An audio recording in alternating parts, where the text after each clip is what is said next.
So most of you probably remember when I played through Fire Emblem Engage with auto battle only. So after that, I've now decided to go and play through my favorite Fire Emblem game with auto battle only, Fire Emblem Shadows of Valentia. So like before, we're gonna play in classic mode, and if a unit dies, they're dead, you know, except for the one thing in Echoes where there's a resurrection spring. Meaning that on each route, there are 3 people you can revive, but we're going to get to that when it's important and not in the beginning. But to simply put, what I have to do is every single turn I have to make one of 4 choices. There's 4 icons you can use. There's Charge, which will just send you right at the enemy. There's Improvise, which will just send you right at the enemy. There is Gather, which will just put everyone around Alm or everyone around Silica. And then there's Fall Back, which will put you out of enemy range if you can get out. And with these commands, I get to go beat the game. What do you think? Should we do hard? Normal. You're already not going to be able to beat this, so like... Yeah, so you said the first map, there's mages is the last one? Bosses like to come off healing platforms in this game, right? Yeah, they do. I say that, like, because Alm is good for a while. Yeah. Then he gets a bow, and then it depends on how well the AI uses them. You're not going to get the bow. You're not going to get close to promoting to hero. That's right. Why wouldn't I invite you? Yo, free units? Imagine not taking them. Oops. For early maps, it's really straightforward. Alm can solo most of it, and a lot of his companions will just go forward. Some of them will die, but all in the grand scheme of things, if they weren't gonna like live right there, then it doesn't matter. This game also features dungeons, which is the only real one in the series that does this, where you can go in, there are gonna be random enemies, you can fight them, and they're a really, really good source of XP. But there's also different items, and then there's these things that are statues. And this game doesn't have master seals. Instead, you go to these statues when you meet a certain level requirement, and then you can promote your unit. So we'll be using them a lot. And generally behind these statues, there are little springs. And what these springs do is they give you stats. So some could level up HP, some could level up attack, some could level up res, which is a very, very important stat in this game, considering the highest res stat is very low. So generally, we're just gonna give these stats to Alm and Silica, because they're the ones that need to survive. In this first dungeon, we pick up Selkie, who is really, really unique, because healers in this game have a build called Nosferatu. So what Nosferatu does is, if you know Fire Emblem, it'll heal the damage that they deal. So you're like, cool, that means they're probably pretty survivable. But here's the caveat. Accuracy is permanently 60%. And you might be like, ooh, that sucks. But if you think about it, if you're fast enough that you can hit twice, statistically, you're gonna hit 1, meaning that you actually have a decent-ish chance of surviving. I wish she would just heal, because I'm pretty sure she can just heal infinitely just using her HP. There we go.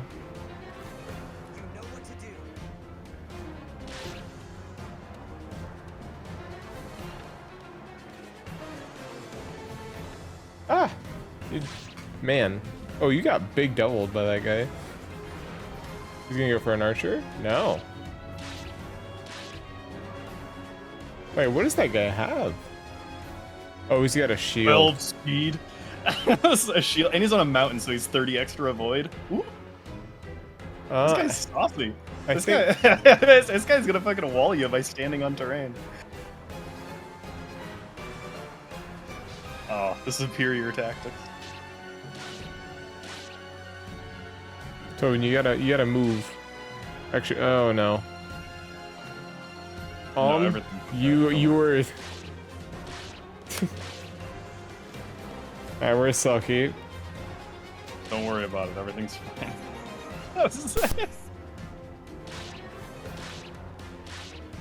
Uh-oh.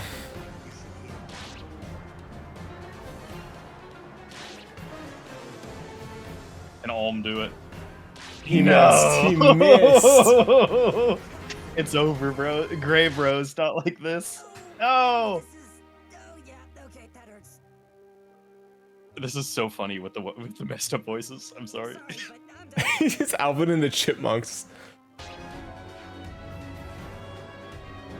12 speed is one hell of a drug. Oh yeah, wait, Claire. I think she's a peg, meaning she will die very fast. Oh, Lamau.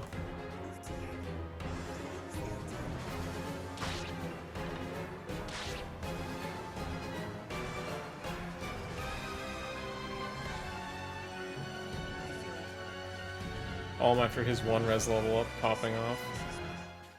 And then we get to Silica's route, and honestly, the units are so much better on this side that it makes Alms look hilarious because all of your units can do everything because they're mages. And I didn't talk about mages on Alm's side because he doesn't really get one early game. So magic is really unique in this game. So the amount it costs to cast spells isn't by weapon uses, it's actually by your HP. So something like Fire would cost 1 HP to use, and something like Seraphim, which is super effective against like half the things in this game, costs 4.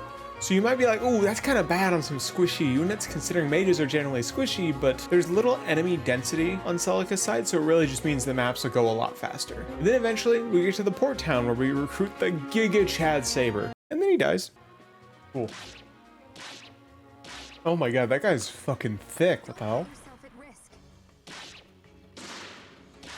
Oh, yo, good that thing, that archer's super fucking fart.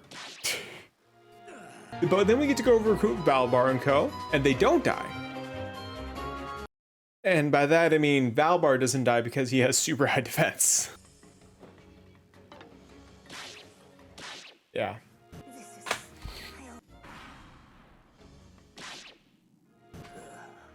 So now we just have Valbar and Celica. Oh. Okay, now we only have Celica. But here's the thing about Celica's route. Silica is a good enough unit that she can solo her entire route as long as you get her the Blessed Sword. So what the Blessed Sword does is it's super effective against terrors, so almost everything Celica is going to fight, as well as it'll heal 5 HP each turn. And on a magic unit that can switch between magic and attacking, you can imagine how nice that is. And then, out of that chapter, we then try and recruit the Pegasus Knights. But if one of them dies as a green unit, you don't get either of them, so you have to be really careful. And at this point, if you couldn't tell, every single person Celica gets is so much worse than her, they aren't allowed to get XP, they just die. So let's switch to Alms for a little bit, so where he has more units. And then we learn the power of Retreat. So I'm gonna tell you about Retreat right now. So what Retreat does is it'll let you leave the map, and every single person you killed, whether it be a boss or anything, won't be there when you come back. So as long as you go in, kill something, and come out, that's a net gain. No one died, and you killed one of the units on the map. So it's an extremely, extremely powerful resource. They're gonna kill, they're gonna...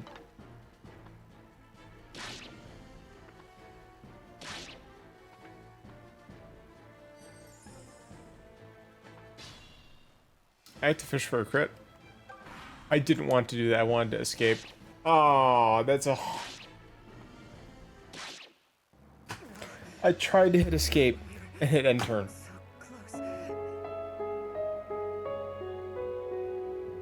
So normally you'd assume that a sane person would give up here. After 8 hours and lots of thinking and watching and just like your heart rate going like, the AI is doing something dumb, someone would give up. They'd be like, this really isn't possible. They'd just give up. But me, I'm a genetic freak, so we hit that second one running. Because we have the power of Retreat now, which we didn't early game. And would you look at the amount of deaths being at the end of chapter 2 versus now? Whoa! And if you're curious to see all the different parts that happen in this video, you can find them all actually in the live tab. Oh, look, you can subscribe too. But then if you go over here to this tab that says live, you can see every single stream on this channel, and I try to stream every Monday and Tuesday after I get home from work. But now it's time for the hard part of the game. While Retreat is insanely strong, there's one thing to keep in mind. You can only retreat from turn 3 onward. So if there happens to be a couple witches on the map and they all teleport in and they all kill one person, you're shit out of luck. There's nothing you can do, that unit dies. So you have to be really careful, but also if someone's gonna teleport on you, they're gonna teleport on you. After a few deaths, I realized the strongest thing I could do is fall back for those first 3 turns till I know I can retreat and then start attacking so then I can just immediately dip if I need to. Almsrad's run back was being destroyed because he could pave through every single thing. I lost a few units here and there, but the ones that stood out were staying. Lucas, who had a ton of defense, and considering there were only a few mage maps, I just had to not bring him if there were going to be mages, and it was working out amazingly. Faye, who decided to make a cleric and was only really living a year because they were really good at hitting Nosferatu when she needed it. And Matilda, who's a paladin, which pretty much means she's just kind of bulky, and she'll take a lot of the hits for everyone else. And she has res. And then we have Gray, who's one of my favorite villagers, but he had bad defense and res. But he has a lot of HP and is an archer. With that massive range, it kind of kept him out of harm's way for a good chunk of it. I just had to watch out for witches. In Celica's Route, we actually managed to recruit Paul and Katria, since when I retreat, when they're low HP as green units, when I come back, they have full HP, so we can guarantee they'll live. But near the end of this chapter, we have a terrible loss. Ooh. He can become a dread fighter, everybody. Oh, damned rookie mistake. Sorry. Alright, we're gonna go back in time, but only to see what happened.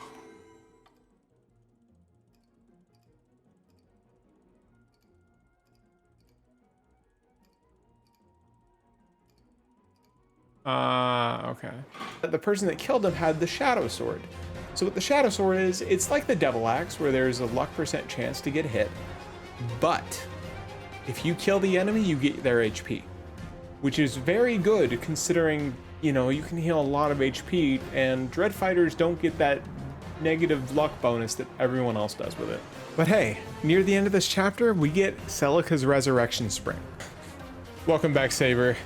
Alright. Yeah, that's worth it.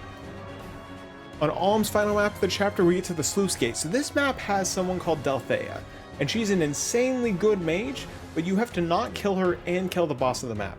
So you might be saying, how would you go to get her with auto battle? So, like other witches, she can teleport. So if I retreat enough to the point where she's behind me, because she can teleport behind, and as I'm going up to then kill the boss, we can do it. We can live.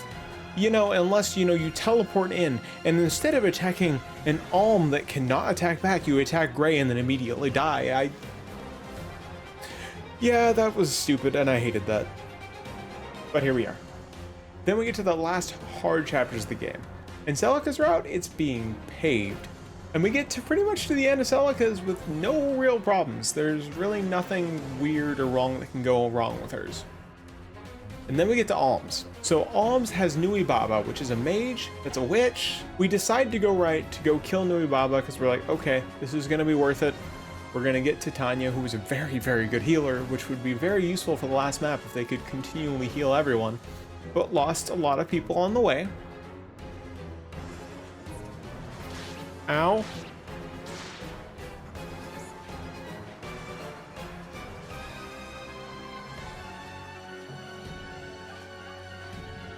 How much damage to you?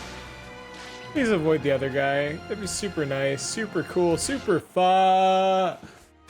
So then now it was just Alm, Faye, and Gray going up against Nui Baba. But you know what Nui Baba has?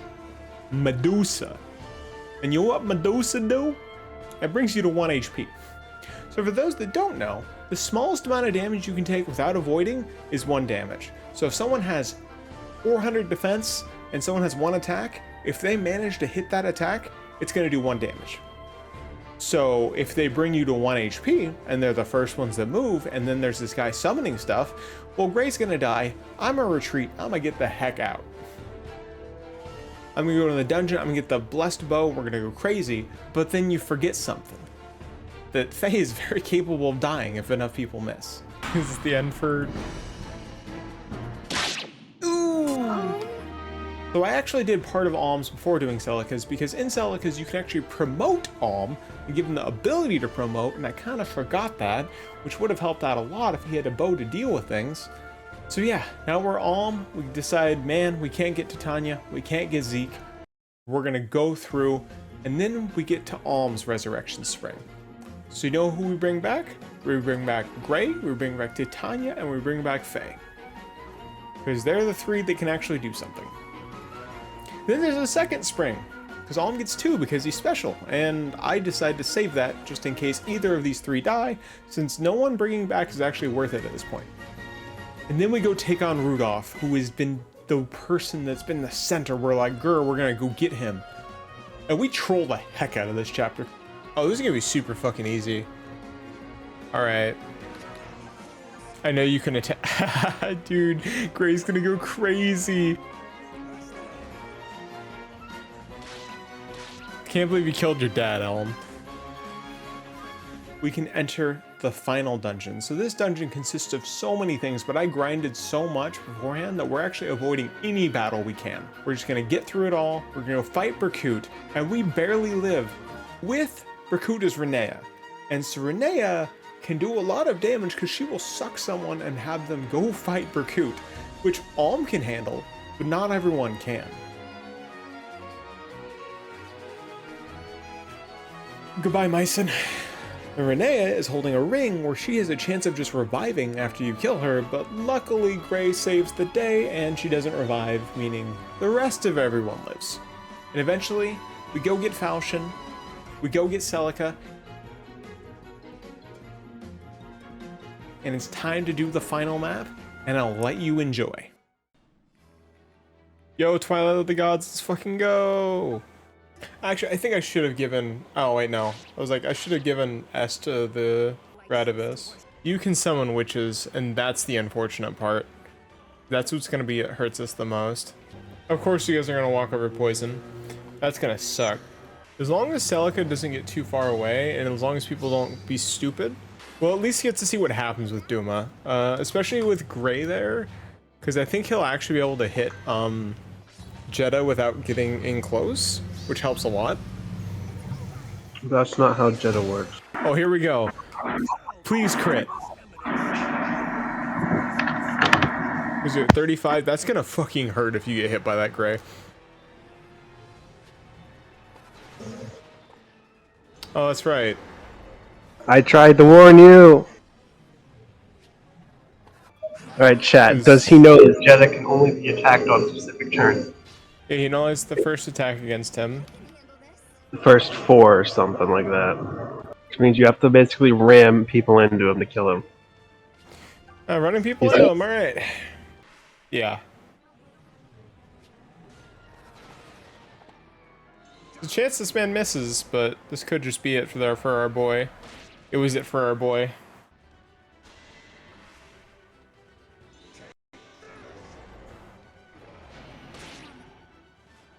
Oh, it's Medusa! We love Medusa!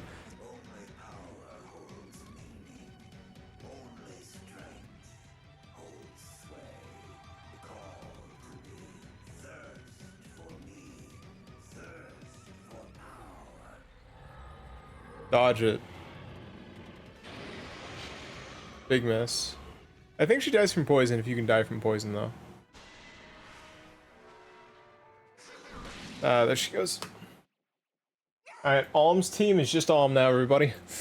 Oh yeah, if Celica dies, it is a game over. But like I said, I'm actually not worried about Alm right now. I'm mostly worried about Celica, because AHP is Medusa. Ah, I'm subject to so many Medusa kills this run.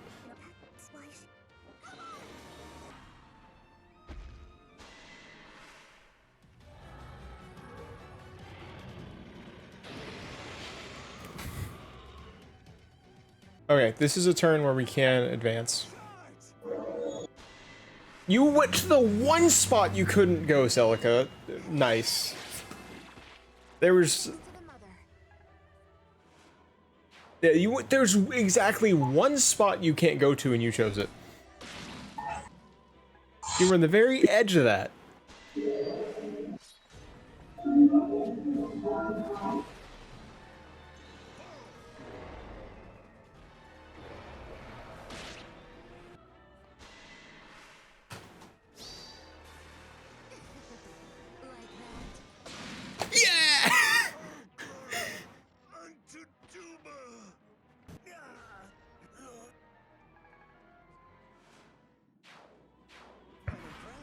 The stars align. If you dodge Celica, then we have a kind of chance, but I can't. If you wouldn't have gone to the one fucking spot, the one spot.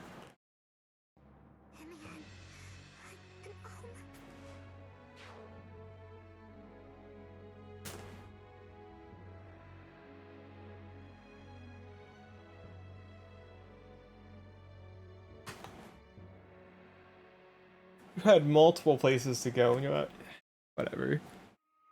The run does end. Right after Sonya got the Chad kill. But everyone's like, Alm's gonna die. I'm like, no. Alm got 3 res. If I would have lost any other way, I don't think I would be as upset as I am now. That's AI for you, though. Hey, why did Milla and Duma have to fight so much? Couldn't they just say they were sorry? Couldn't they just say they were sorry? Let's promise Oh, my feelings are on that death counter like 6 times.